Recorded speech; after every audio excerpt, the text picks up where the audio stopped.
the week after the Easter Vigil, we don't meet. We understand. But I'm just going to very quickly run through. On the 15th of April, we have what we call mystagogy, which is where there's a sharing of your experience of Holy Week, and in particular the Easter Vigil, which it can be very profound, and it is. Then on the 22nd, this is what we switched out. We used to talk, the last thing that I would be talking to you about tonight would be heaven and hell. And so we've moved that to after the Easter Vigil. But one of the real reasons I wanted to mention these dates and stuff is on April the 29th, we have the opportunity to go on a tour of the Dominican Mother House, which is the convent over in Metro Center. And it is a real experience. And it is at 3:30 in the afternoon, and the reason being that we go at 3:30 and the tour is an hour, and then at 4:30 we get to be with them in their chapel when they're chanting the Vespers, their evening prayers. And then on May the 6th, I think this is right, Kristen, May the 6th, we'll have a potluck here, okay? The 3:30 p.m. If it said something different it's incorrect if it's said a different time. It is 3:30 because I confirmed that with the sister who's going to be giving us the tour. And we'll send something out. Okay? Let's see. Oh, questions. I did have a card of questions here, and I'll try and answer these. The first question is, what does, quote, "for whom this Mass is being celebrated" mean? And that is that's a deceased person more often than not, although we have a special intention. And when a Mass is offered for somebody, that is, you're praying for them. Just simply offering an intention that everybody in the church is praying for that person who's deceased. What does that mean? Well, you're praying if you're praying that they're in heaven, and if they're not in heaven, you're praying that they're in purgatory, and that your prayer will help them in their journey to heaven. Does that make sense? Okay. The next question is, who are the people that come forward to bring the gifts to the altar? I love this. Is it voluntary? Or is it, it's kind of like, I will tell you, it's very simple. The usher, whoever the head usher is the one that's normally responsible for finding people. And it will be like, if you know of the Stations of the Cross, there is the character Simon, who is just picked out. Jesus falls, and he's picked out to carry the cross for Jesus. Well, that's kind of what it is. As you're coming in, they go, oh, you. So there's no system or anything. They just, the ushers choose, and they try and choose oftentimes families. Yes, Michael.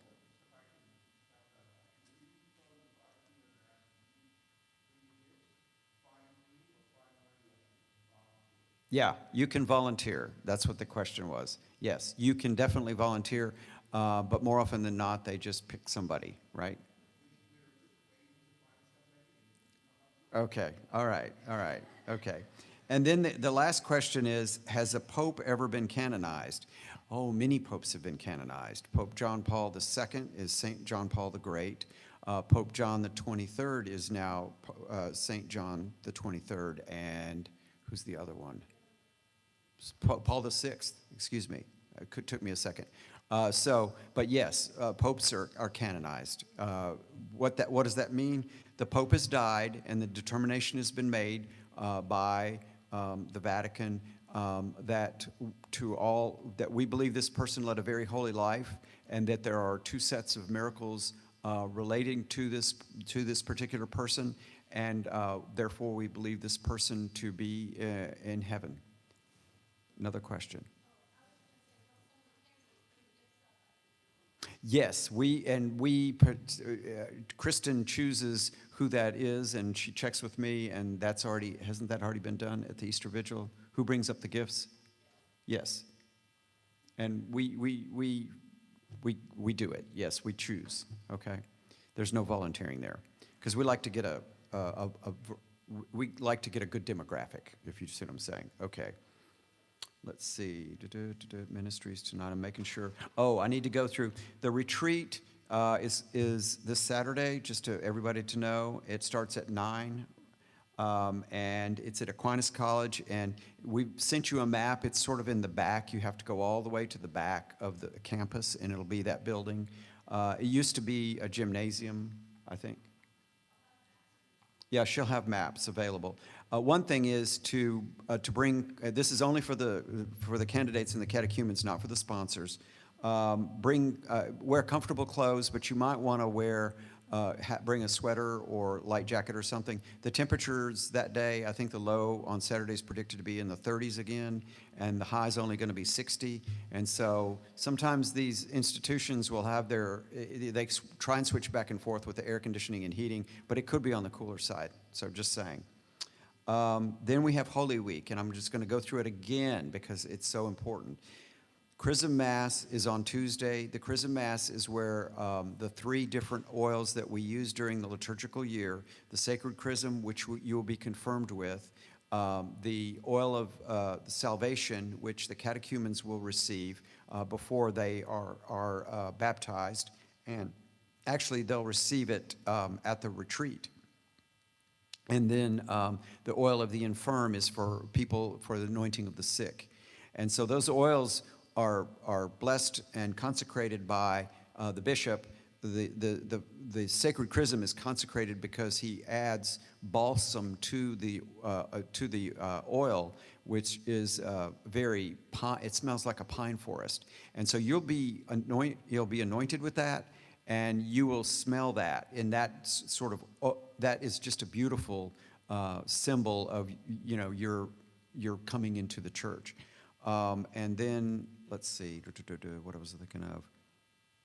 Okay, yeah, it's on Tuesday the Mass itself starts at 6:30, but they have a reception at 4:30, and they have food.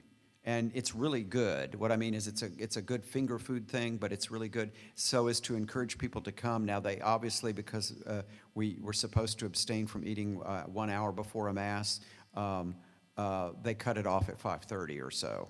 So you can eat from 4:30 to 5:30 and then do fellowship. This is it's a good thing. This is from everybody from all over the dioceses there. It'll be packed, but it's a really good event to go to. Then the next, then we have what we call the Triduum, Triduum, Triduum meaning the 3 days. The first day of the 3 days is Holy Thursday, and that is where you will have the foot washing, which several of you are going to have your feet washed. And then at the end of the Mass, there will be a procession from the altar around the church out into a place of repose, and it's brought into the fellowship hall here. And so we we do adoration and say prayers, and then it's placed out. It's no longer in the tabernacle. So what happens then is on Good Friday you'll walk in let me back up. Stations of the Cross is at noon on Good Friday, so you can one more time to see Stations of the Cross at 3 p.m. Why 3 p.m.? Because it's the moment, the time that we say Jesus died. Okay, so and so the Good Friday service, you're going to notice when you walk into the church. Number one, you don't genuflect because there is no Blessed Sacrament in the tabernacle. You'll see the tabernacle opened, everything bare. There won't be any water if you try and dip your hands in and do this. You'll see Catholics walk in and do that and go like that, and they kind of look around, and it's like, hey, it's Good Friday, okay? And so it's a very solemn. It's not a Mass. It's a communion service. And so the big thing that we do on Good Friday is the veneration of the cross, which people come up. We have this cross where people venerate it by touching it or kissing it, whatever, and it's very moving. That's Good Friday, and then Easter Vigil. It starts at 7:30 on the church front of the church. We have an Easter fire. It's in a fire pit from which we light the Easter candle. But we want you to be here at 6:30. I know that's an hour before, but there's lots of stuff we want to do. And you will meet in the dining hall. Now, where of the school? Where is that? If you know where the gymnasium is, that's where it is. Well, it's at the other end of the campus. So you're just if you're going where the church is and you keep going, there you suddenly see the school. It's on the right, real close to the sidewalk there. Okay, we'll be directing folks. Is there anything else, Kristen? We'll have signs. Yeah. And everybody has a saint name. Everybody's chosen their saint name. Good. That's very good. So with all that, now we turn to the different ministries. This is a real opportunity for you to see the different ways that you can become involved. And we don't just say you're Catholic and go on your way. We want you to become involved at St. Henry. And there's a wide variety, as you're going to see, of ways that you can become involved. And so what we're going to do is have the different representatives of these different ministries to come up and speak. The first one is Bolin. Where's Bolin? Bolin? Oh, there she is. Okay. Bolin Stum has been in charge of the Eucharist, the communion to the sick and the homebound for 30 or 40 years. Yeah, something like that. And she has really good stories to tell about how powerful it is. When I became a deacon, that's one of the things I dedicated myself to was on Fridays. I would always be taking communion to the sick, and I can tell you, it is it's a wonderful experience. It really is. So, Bolin.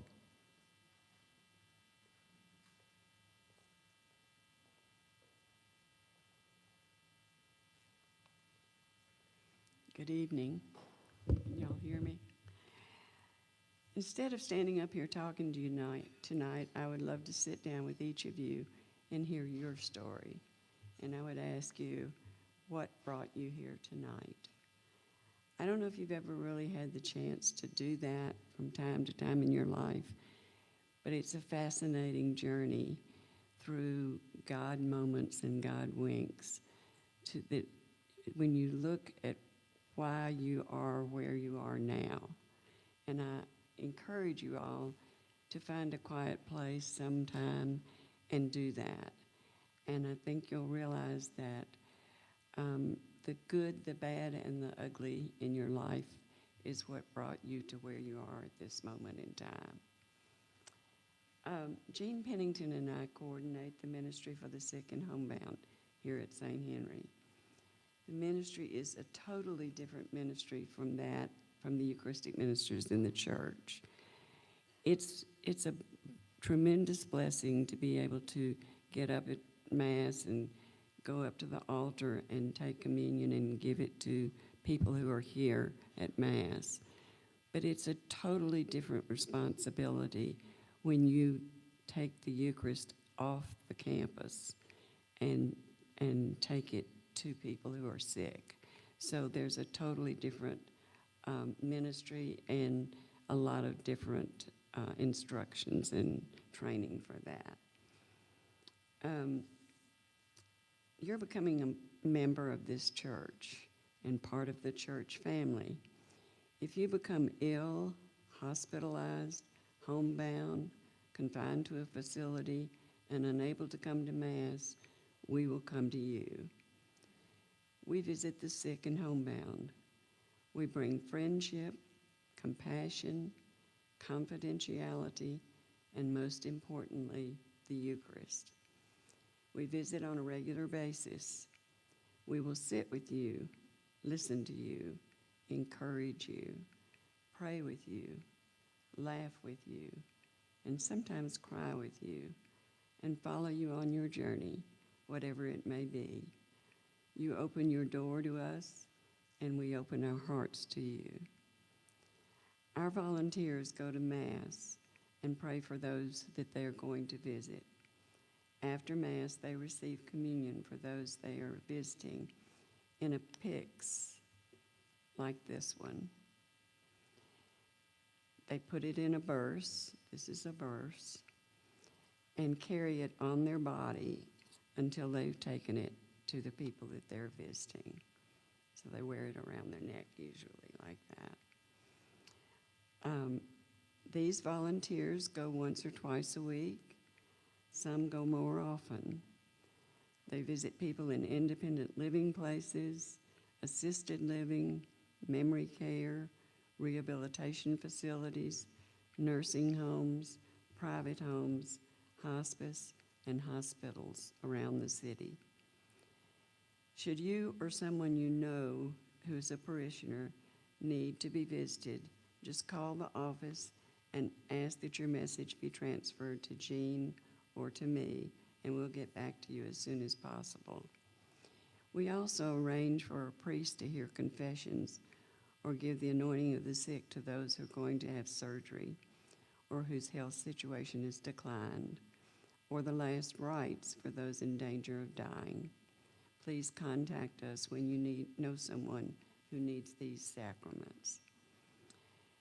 Last year, we reinstated the assisted parking to help people get in and out of church on Sunday mornings for 9 and 11 o'clock masses. Unfortunately, our handicap parking is minimal, and we have lots of older parishioners who are unable to climb the front steps to get into the church. We have one valet parker for these masses, but our volunteer help people get in and out of their cars and walk them into church when needed. We are the welcoming committee for these precious souls, and it brings many smiles to lonely hearts. It takes about 30 minutes before and 30 minutes after each Mass that you're volunteering for. There's so many wonderful volunteer opportunities everywhere you go, and many right here at St. Henry. I encourage you to get involved, not just with going to Mass on the weekends, but let us become part of your family. There's a place in this parish to share your time and talents. We're excited to have you become a part of it. It's been said that in the twilight of our lives, we will be judged by love alone. God is an eternal exchange of love, Father, Son, and Holy Spirit. Take blank tablets to God like Moses did. Come with an open heart. Ask God, who do you want me to love today? Love is a decision. Let your goal be to become the person that God has created you to be. There is no time like the present, and there is no present like your time. Sometimes love is just showing up. People may not remember exactly what you did or what you said, but they will always remember how you made them feel.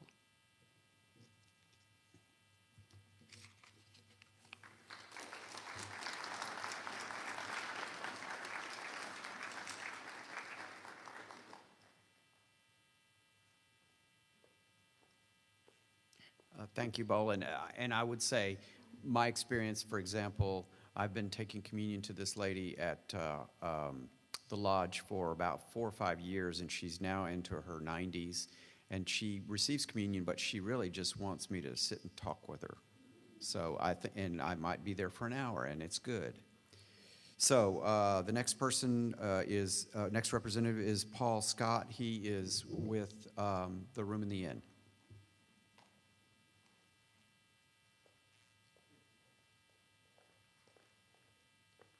Hello, I'm Paul Scott. I asked to go early, but I didn't really ask to go behind Bowen. That was really, I may have messed up on that one.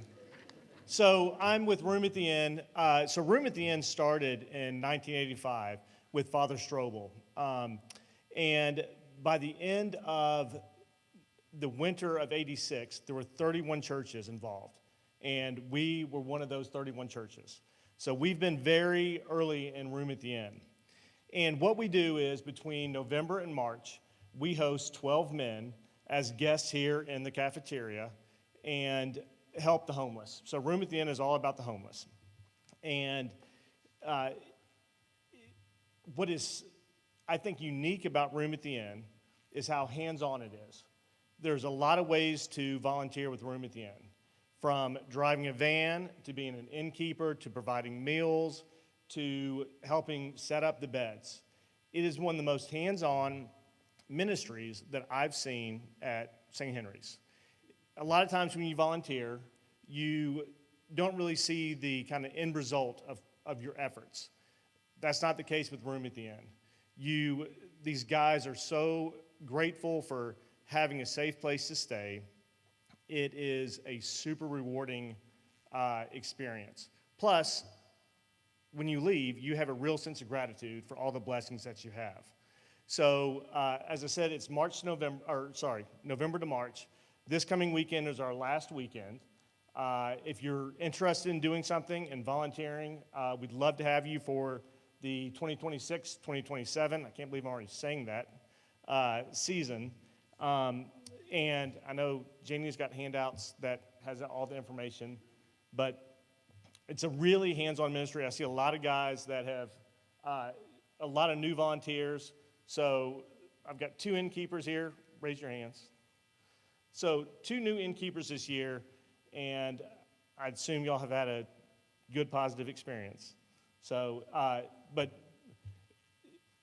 that's all. Oh, one last, I do have a kind of show and tell piece. So this is a book that came out last year called Kingdom of the Poor.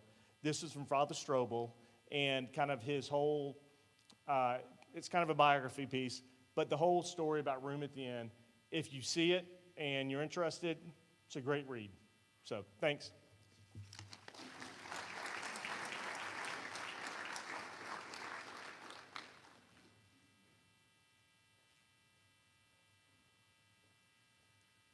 Next, we'll hear from Ann Walton. This Prayer Shawl Ministry. These are ladies that if you ever come into the atrium, you'll see them crocheting and knitting shawls. And those shawls are then blessed by either one of the deacons or the priests and given to people who are in the hospital or in, hospice or whatever. So, sorry.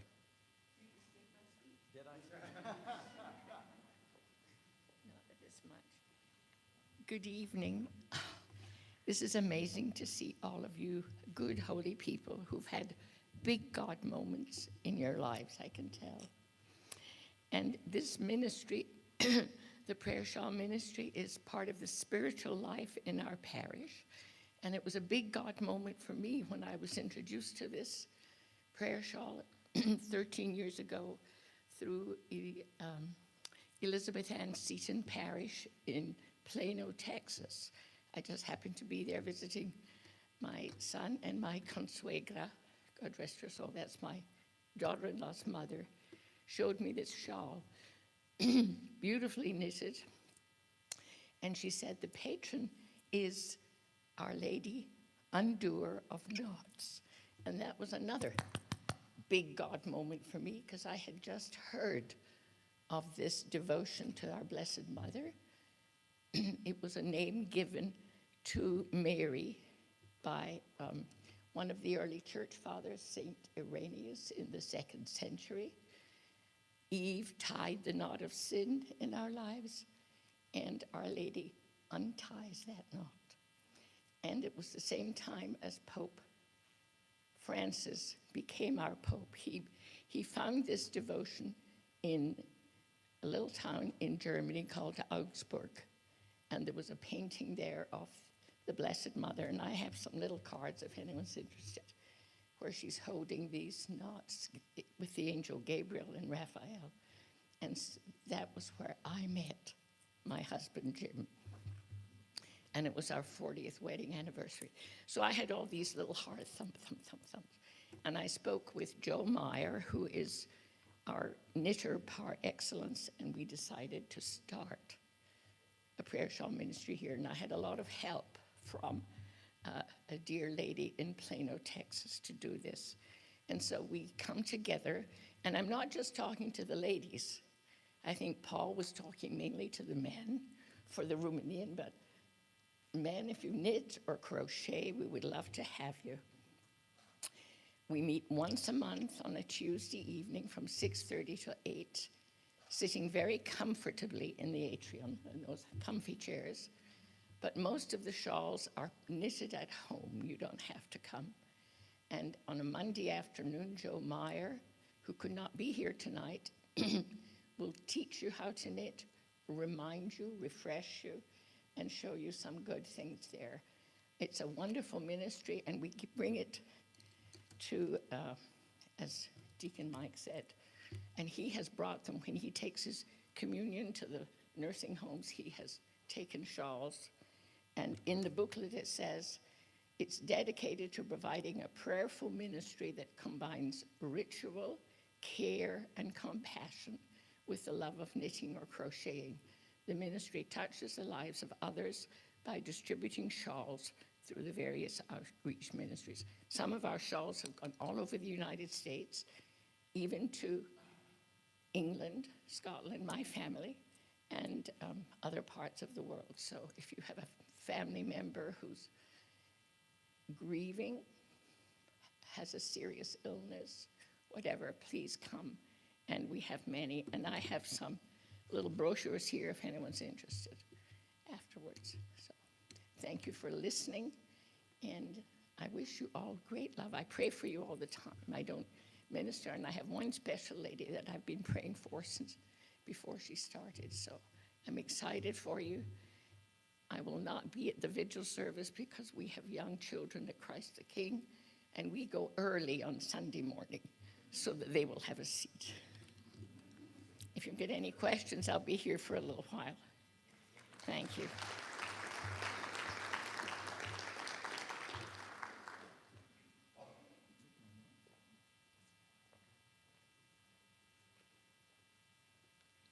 Next, we'll hear from Will and Hannah Donnelly. They're going to be talking about Cursillo. How many Cursillistas are there in here? We got quite a few. They will explain the Cursillo movement.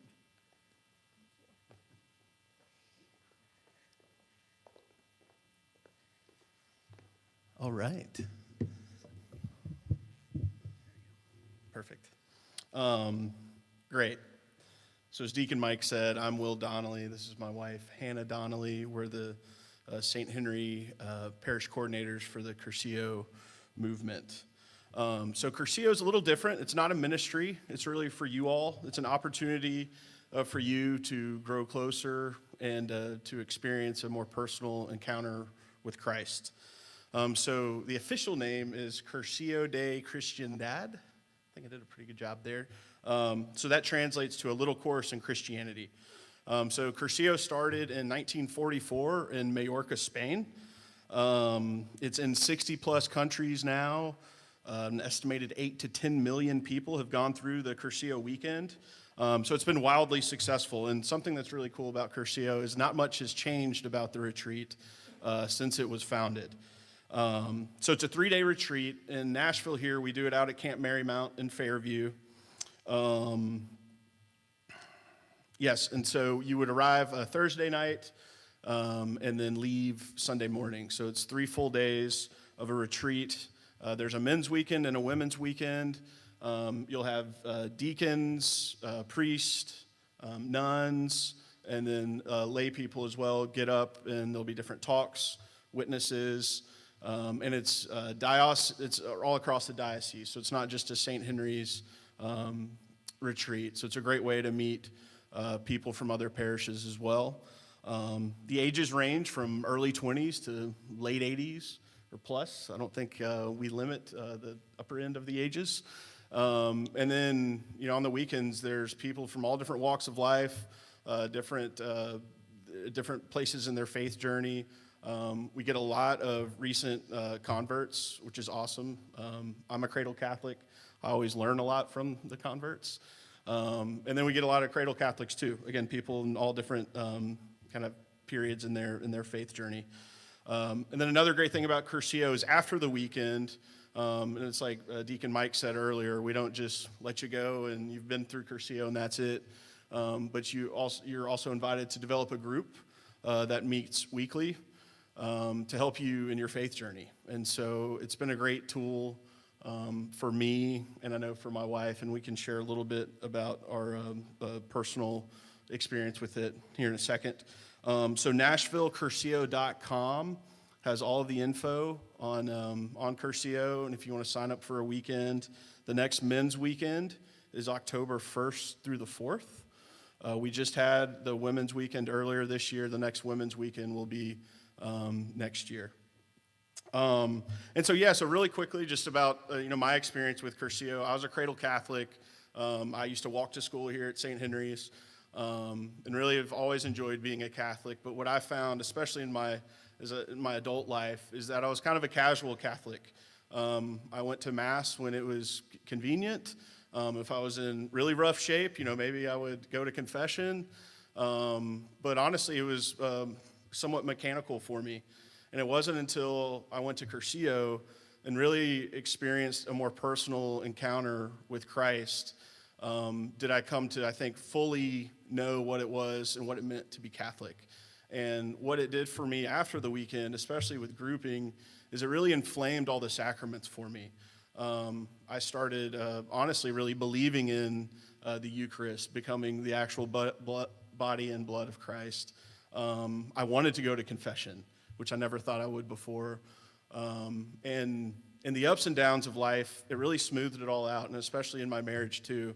And so a lot of the things that I tried to do on my own, and maybe tried to rely on faith there, going through Curcio and really experiencing my faith, not in my mind, but in my soul, really helped out a lot. And so it's been a great movement, and I'm really blessed to have gone through. So I'll kick it over to Hannah now. Awesome. Thanks, Will. Yeah, I'm Hannah Donnelly. It's great to be here tonight. So Will really covered a lot of the high notes on Curcio and what it is, and so I'll pretty much stay focused on my personal experience with Curcio and honestly how it's kind of transformed my life. It's honestly an experience that's difficult to put into words because it's so unique to the individual going through it, but what I'll say is it's a journey to really understand the depth of God's love for you, and as well to build community. So as Will mentioned, I had a similar experience, cradle Catholic, went to St. Anne's here, went to Father Ryan, then went on to UT, and I just had a little bit of a lukewarm faith and was really driven by kind of the culture and influenced by social media and kind of what's cool. And we actually went to Curcio back-to-back weekends shortly after we got married, and it was just a beautiful experience timing-wise for us to share that experience and be on the same page with our faith and where it falls as a priority within our marriage. And so I would say that's been very transformative in building almost a spiritual intimacy between us that we didn't have before. So I'll leave it at that, but I would encourage anyone to take a look at Curcio. It's an amazing way to enrich your faith, to build community like across the diocese, not just here at St. Henry's, and having people to walk with your faith really, I think, sustains you throughout life. And so I think it's important to invest in those types of experiences. So I'll leave it at that. Is there any other things you want to add? No, just thanks, Deacon Mike, for letting us speak about Curcio. And thanks to the sponsors for being sponsors and the candidates. We're praying for you. Can't wait to welcome you all in the church. Really excited and appreciate your attention tonight. Yes, thank you.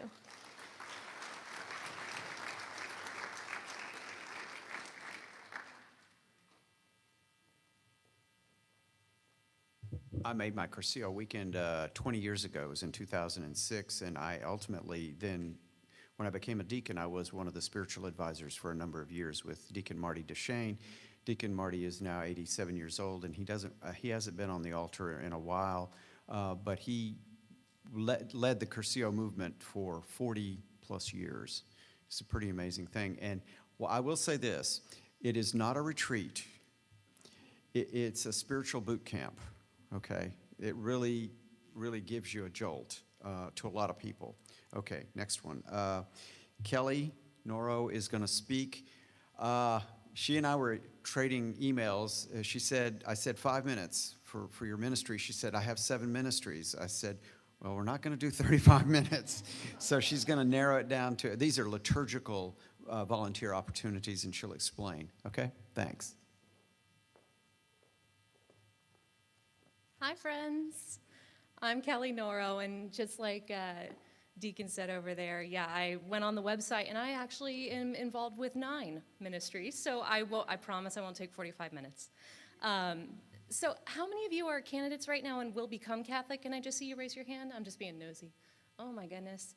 Well, I just want to say you guys are very, very blessed to have Deacon Mike as your leader. I went through, it was RCIA down in Florida in 2018, and there were 3 of us, and I had 2 teachers who were 80-year-old men, and they would bicker, and that was our class. So we would just, oh, that's a good point, okay. And then he would volley back, so, oh, okay. So, I mean, you guys, you are very, very blessed to be here at St. Henry.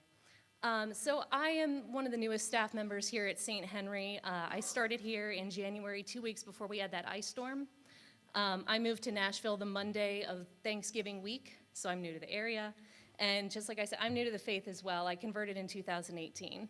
So I wear several hats here at the church. I am the main point of contact for funerals.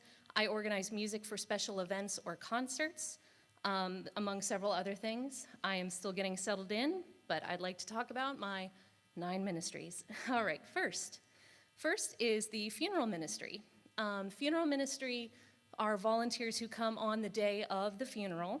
You are a calming presence to a family who is going through a very rough time. You assist the funeral home and the family members to set up the visitation.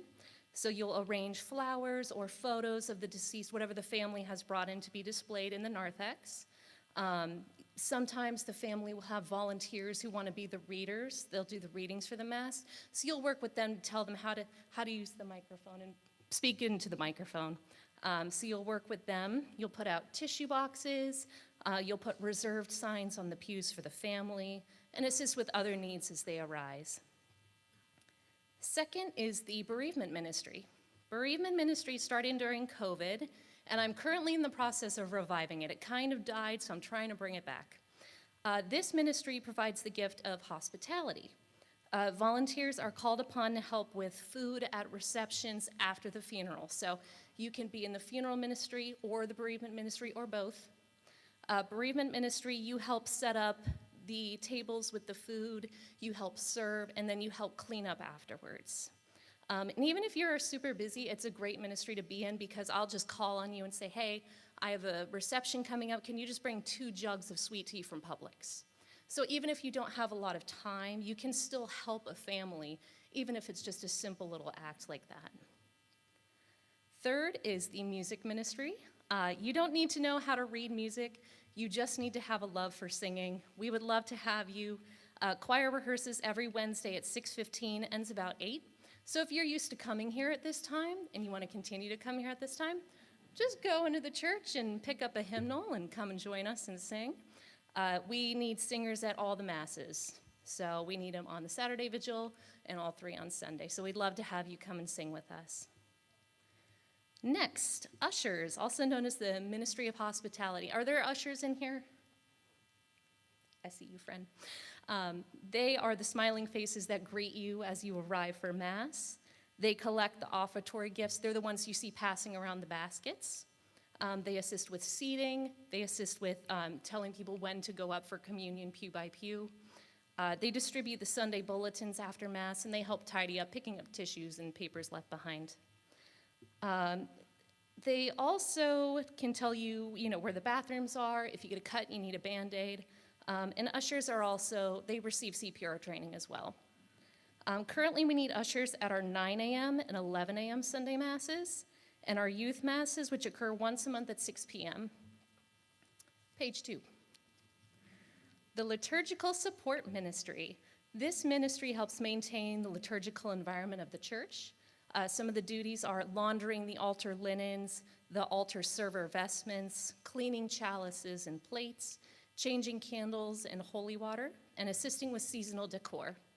So in about 2 weeks, give or take, on Easter, when you look around, you see all the beautiful flowers and decorations. That was this ministry who did that. So if you enjoy decorating for parties, we would love to have you for this ministry because Christmas will be here sooner than you know it, I'm sure. Lectors. Do I have any lectors in here tonight? Hey, 1, 2, perfect. Lectors are also known as ministers of the word. These are the volunteers who proclaim the Word of God during Mass. If you like public speaking, if you like being in front of a crowd, this is a good fit for you.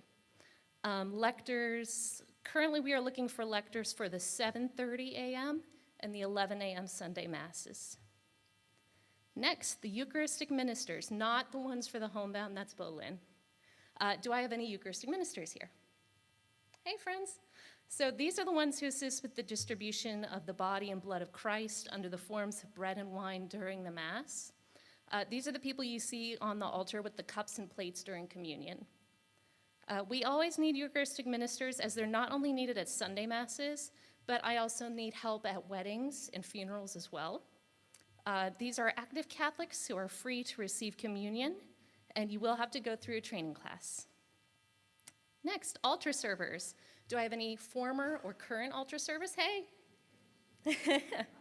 They are the ones responsible for assisting the celebrant during the Mass. They're the students you see in white who carry the cross and the candles. They usually lead the procession at Mass. Sometimes incense when it's used. Altar servers begin in 5th grade, so if you have any children who are in 4th grade now going into 5th grade, this would be a good opportunity for them. Altar servers go through a 1-hour training program, and they do need to have a signed permission slip from a parent or a guardian before they're asked to serve. This is a great ministry to get started volunteering in the church if you are too young to join any other groups. And then my last one. How am I doing on time? Pretty good. All right, the last one is the Prime Timers Ministry. This is a group for parishioners 50 years young and older who like to have fun and participate in church-organized outings and short day trips. Currently, we have bingo once a month for our Prime Timers, and we've been having a weekly chair yoga class taught by one of our volunteers. Beginning in June, we're gonna have chair yoga in the narthex. So a lot of people we don't utilize that space enough with all the beautiful stained glass out there. So we have chair yoga in here, and then we're gonna have it in the narthex too, so that way everybody can enjoy the lovely stained glass. And I'm also in the process of organizing 2 other events for our Prime Timers as well. And that's everything, guys. And thank you. We're so happy to have you here at St. Henry, and we are definitely all praying for you. Thanks so much.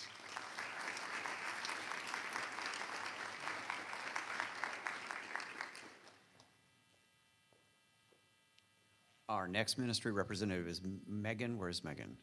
Oh, there she is. Megan is all things young. She does the young adults, the CYO, and nursery. Yeah, she does it all. Okay.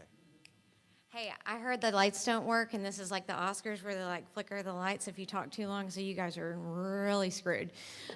Just kidding. So if you see me, I'm having fun, and you probably want to follow me.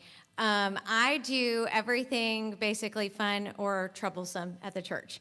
So today we got in trouble for having pool noodles on the new turf out there. We were playing a game where we taped pool noodles to our bellies and tried to take cups off of them. So it was really fun. But some of the cups got discarded in mischievous ways. So I handle the youth groups for 5th through 8th grade at the school. Those are Wednesday after school. And then the high school ministry, which is back to Sundays now. So that's 9th through 12th grade. We have a college ministry that we reach out to if you have any college students. That is Christmas when they come back in. And then in June, we're going to have like a little get together so everyone can see each other and welcome back to church. It's important for you guys to come back on campus, even when you're released from OCIA, so that like you are attending Mass, but to come back to campus really means something special. So also for those that were formed here that didn't go to OCIA classes, it's important for them to come back to campus. So also I do nursery, so Young Families Ministries. If you have young children, the 9 o'clock Mass is for you. And we offer complimentary nursery at 9 a.m. for walkers to age 3. Once you turn 3, we have a 3s and 4s class during that 9 a.m. Mass.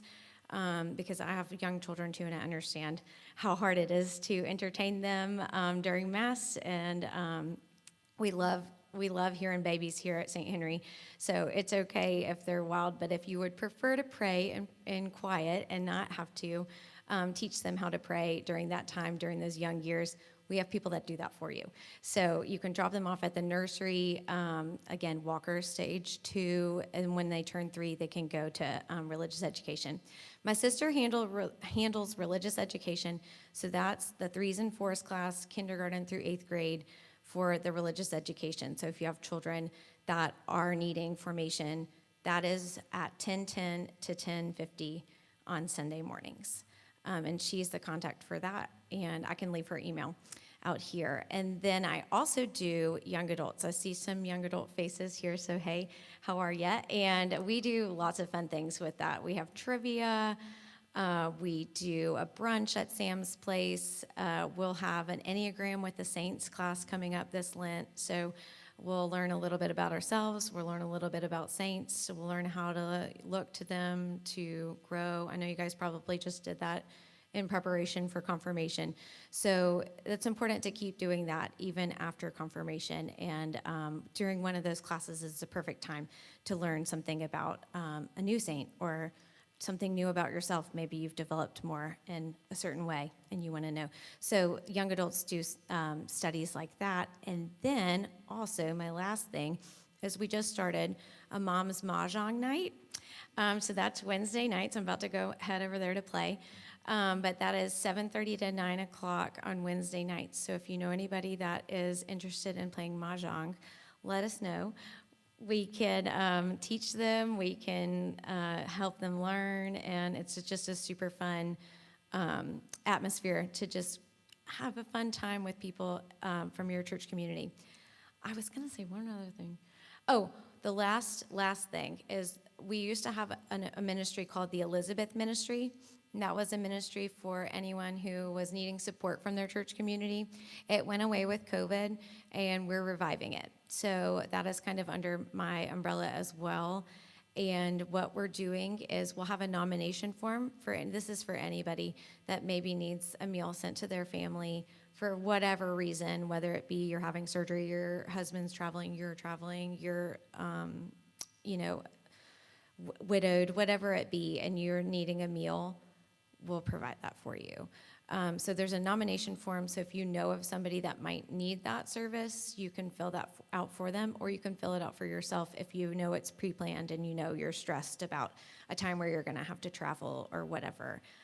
So look for that in the bulletin. It'll be called Meals for Moms, but it's open to anybody. It was just, I like an alliteration, so. Anyways, and if you would like to support that ministry, that's also a growing ministry, so that would be a great opportunity for you to get involved. All of the things that I just mentioned, I'm in dire need of volunteers. So I was at a Safe Environment conference all day today. All you have to do is do a video training, and then you're in. So please reach out to me if you would like to be behind the scenes, in front of the scenes. You love to mentor, talk, small group. We want it all. So if you would like to continue your journey in faith formation, but you would like to maybe give back a little bit, I'm your girl. Come find me. Thank you.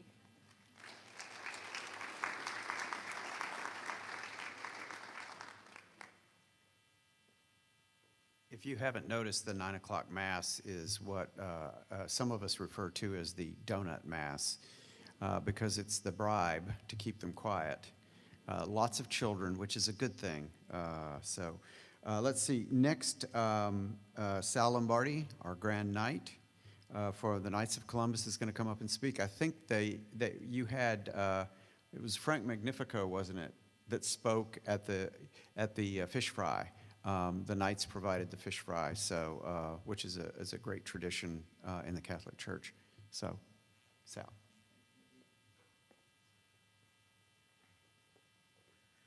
Hello, guys. I'm the Grand Knight, not to be confused with a Grand Wizard or Poobah, and I don't have one of those hats, but I do have a sword.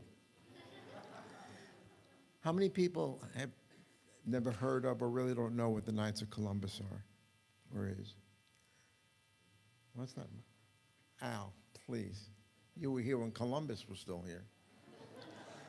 How many people think all we do is fish fries? Do we do it well?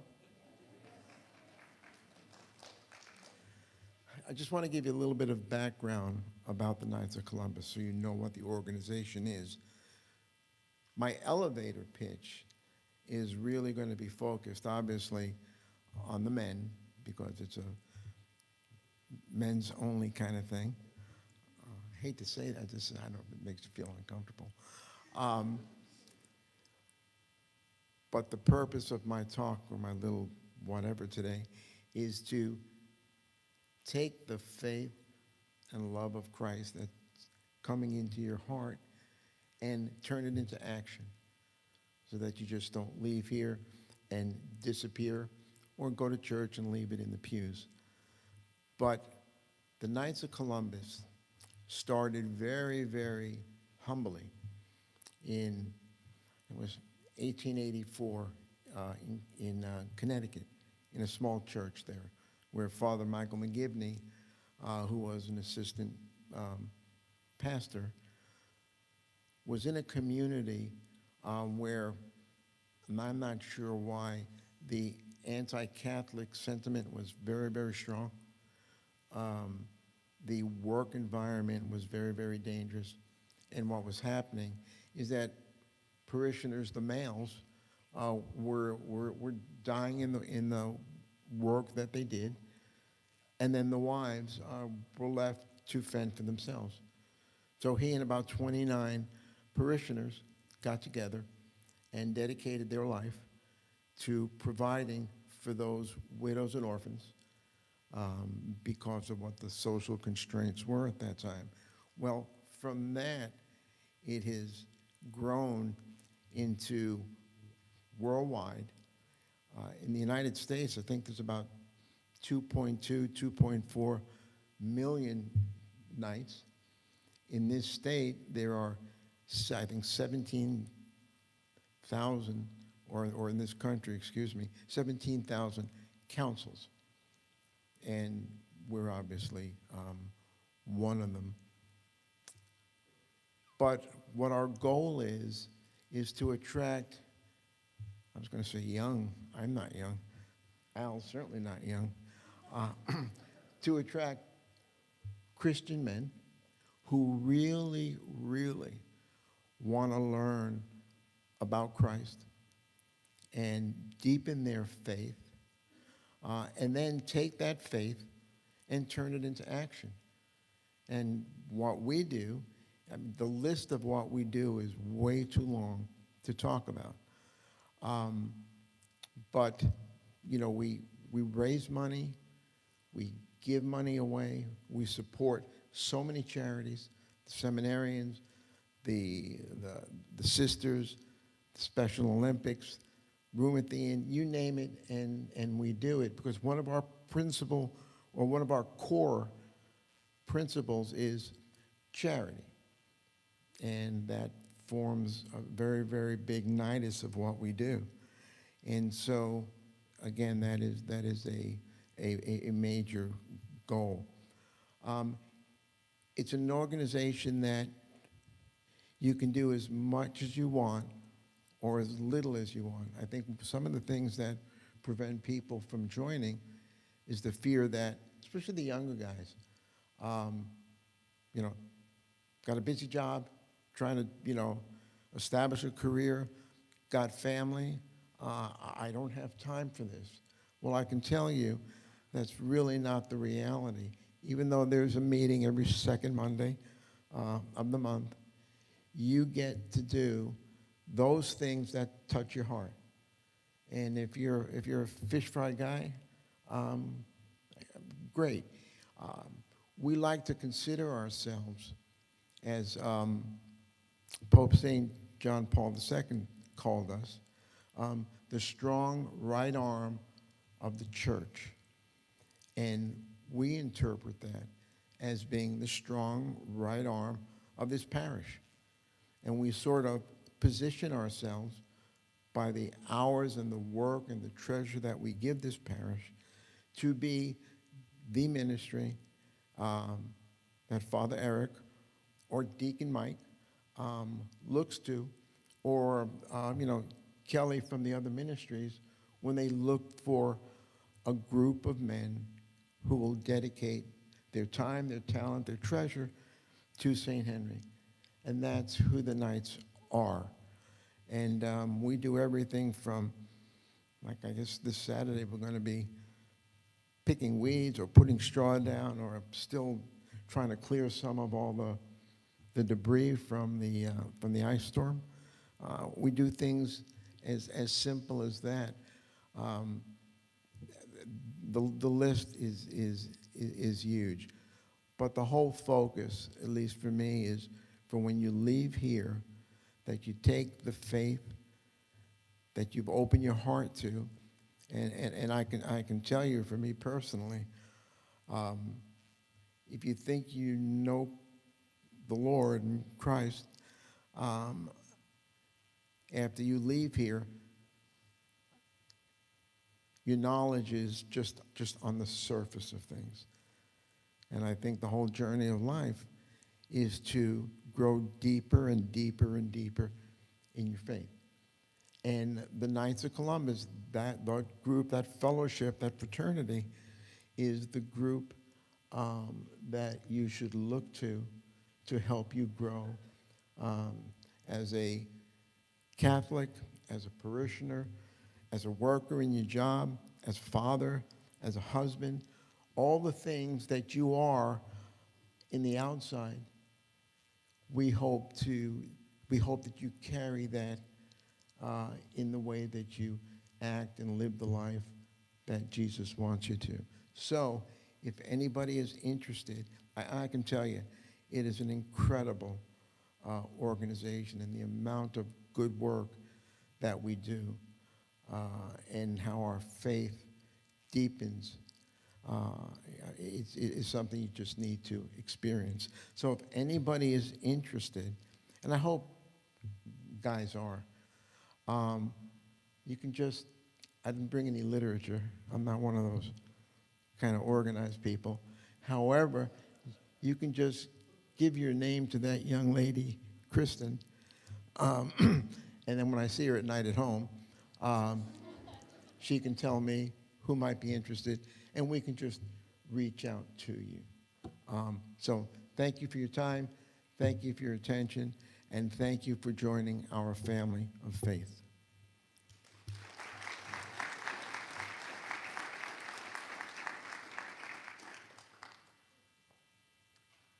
How many Knights are there in here? We have a few. Okay, good. All right.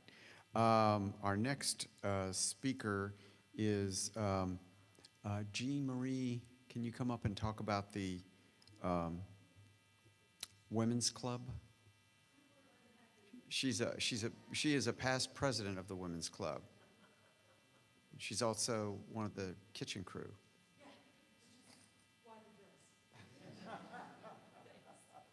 Thank you.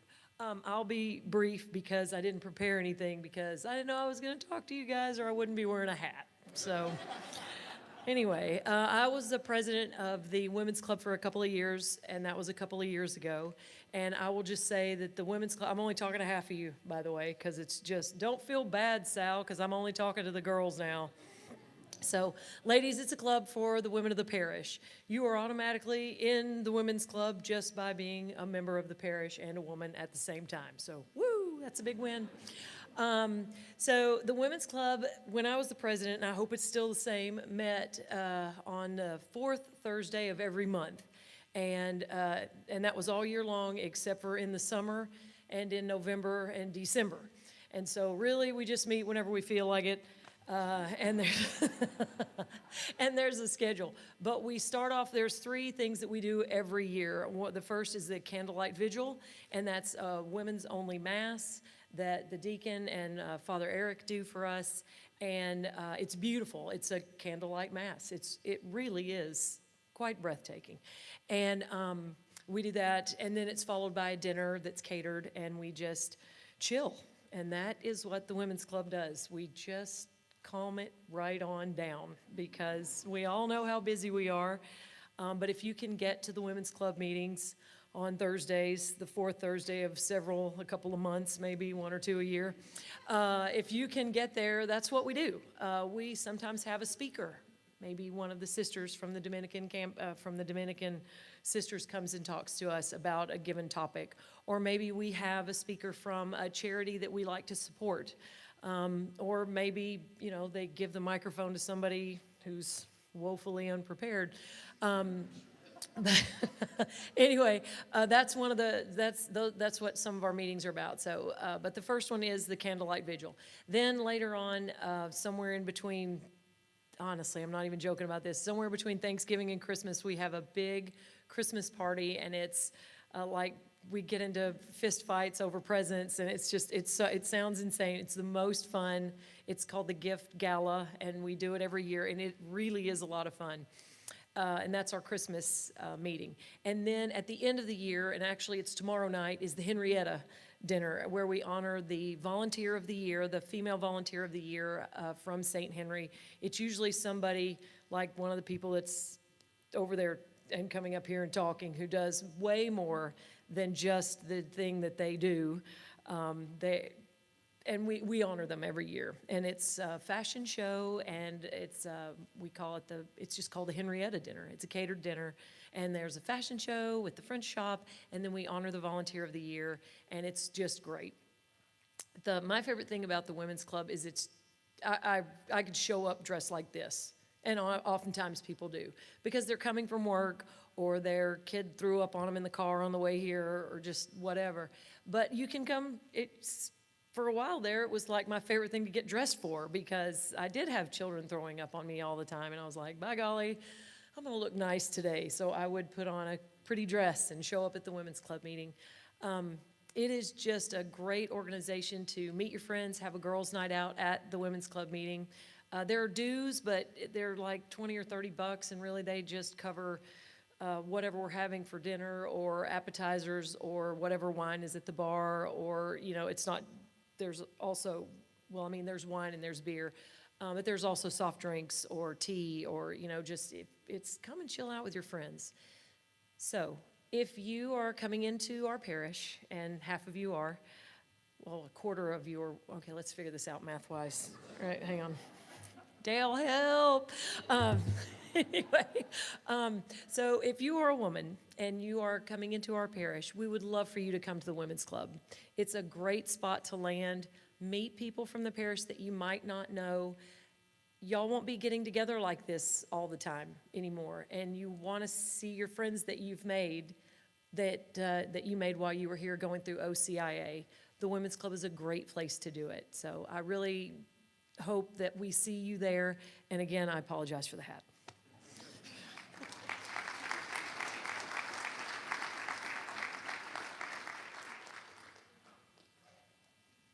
Okay, our last speaker is going to be Janie Sizemore. Janie is the Director of Engagement, which is a position that Father Mark, Bishop Beckman created. When was it established? Okay, and she will speak about how the parish is trying to find ways to reach out to you all, to engage you. Is that a fair statement? And she has all sorts of, there's all sorts of activities that she's going to be talking about. So, Janie.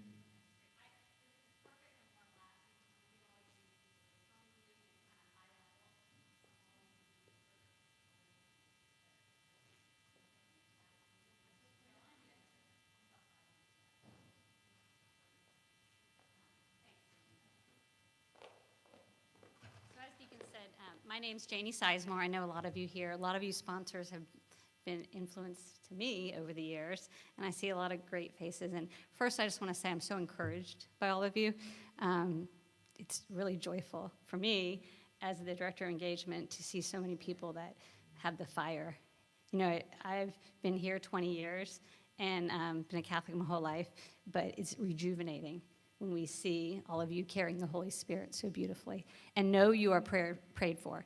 Our family prays for you, my students pray for you, our parish prays for you, and will continue to as you continue your faith journey. So anyway, I'll make it brief, but each of you have these packets, and essentially what I do is I create fellowship opportunities for the parish direct welcome initiatives, and a variety of other things I have my hands in all these different ministries.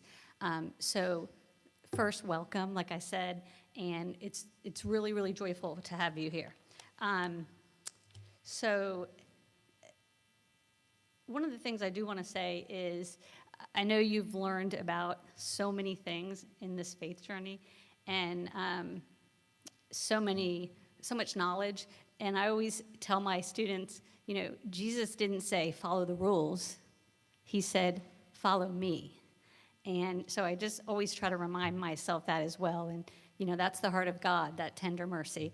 And so you're about to enter into the best part of your faith journey as we get into Holy Week and the Easter Vigil. And this moment reminds me of a time I have the joy of teaching 4- and 5-year-olds over at the school. And so occasionally we are tasked with bringing the kids to Mass. So we bring 20, 4- and 5-year-olds over. It's quite the adventure, trying to make sure they don't jump over the pews, you know, and that they're quiet. And I remember one particular moment, and it was probably right before the consecration. One of the little boys was sitting next to me. He's pretty boisterous and wiggly, and he kept tapping me like, Miss Sizemore, Miss Sizemore. And I was like, because the priest has his hands up, he's about to consecrate the Eucharist. And I said, shh, wait. And he's like, no, I gotta tell you something, I'm like, okay, you know, yes, what is it? And he said, this is my favorite part. And I thought, he was right. He's absolutely right. And you are all about to enter into it. So it's such an exciting thing, and we share in your joy. So if you look at this packet real quick, on the cover, the most important thing you can do, if you would please all do this, there's a QR code. If you could scan it and register with our parish, and it's really for you, because if you register with our parish, we can serve you better. We can send you communications. If there's inclement weather and masses are canceled, you'll know it because you'll get the email. So if you could just scan that QR code, register yourself. There's no commitment really other than you're sharing your information so that we can communicate with you and serve you better. So that's the parish registration form. If you go to the third page, there's actually a paper one. If you're inclined to fill that out, that's great too. You can leave it with Kristen Lombardi as well. But online works really well. And do it as soon as you can, then you're done with it. That second page is exactly what I said. It's all the different ministries, and some were highlighted tonight. A lot of times I'm the gateway into a lot of ministries. If you say, hey, I have no idea what I'm interested in, or there's something I didn't hear about, my contact information, my business card's on the front, just call me or text me, and I'm willing to go have coffee with you. Or if you just want to talk about here are my, goals, or here's are things that I'm good at, then I can help match you with a particular ministry here at St. Henry. And then lastly, I just wanted to mention this, and this is something you can peruse at your leisure. The last pamphlet in here is our social action efforts, and it's really awesome if you page through these. Some of these charitable organizations you'll recognize. St. Henry supports about 13 to 14 charitable organizations financially, but within these organizations, there are so many different volunteer opportunities. So again, I can help you if you want to find one that you might be interested in getting involved with, like Paul talked about Room in the Inn earlier. And I'll just close that. I remember when I came 20 years ago, I'm like, I have no idea what I want to do. There's too much. This place is so big. We want you to feel like this is your home. And it can become smaller when you get involved, because you get a smaller group, just like this group here tonight. So even though it might seem big, it becomes smaller as you get involved. And I remember telling Bolin, Saint Bolin, as we call her, you could tell that, I'm sure, sweet as all get out. Well, I remember saying to her, I have no idea what to do. I had a toddler, I was pregnant. I said, I can't do it. She goes, well, you could do the Eucharist to the homebound. I mean, we were like a 3-ring circus going to these older 80-year-old people's houses bringing the Eucharist. But she said, Janie, you don't have to, God does not call the qualified. He qualifies the called. And I'm like, okay, we can do it. So we're all called, so we can all do something here. So let me know if I can help you in any way. Please reach out. Thank you.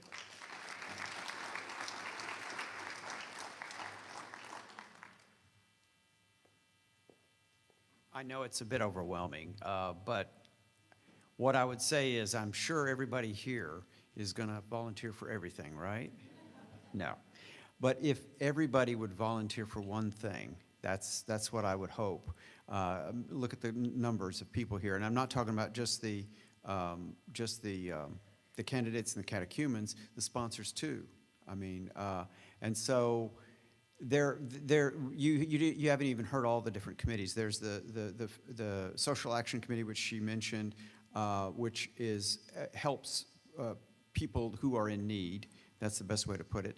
But we also have the Faith and Justice Ministry, which has programs about things like capital punishment, the environment, and standing up what Catholic teaching is on all these issues. So it's the reason we do this is to show you that we don't want you to feel like, you know, once you become Catholic, that's it. In terms of your obligation, if you're called to the faith, part of what you've heard from several people is you receive the love of God through the Eucharist every week and through prayer itself. And what do you do with that? Well, you don't hold on to it, you give it out to other people. And so that's what all of these different ministries are there for. So with that, we're a little behind, so we'll have 20 minutes of table discussion. Are there questions on the tables or no? There's no table, there's no questions? Oh, well, why don't we all stand? What, wait.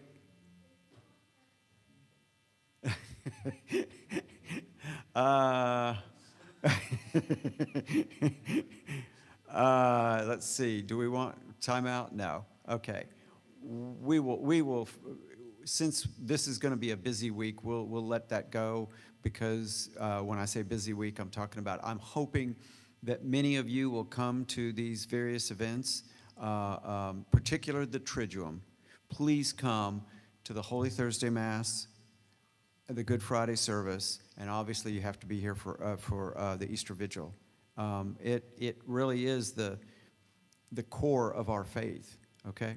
So if everybody would rise, we'll do a Glory Be.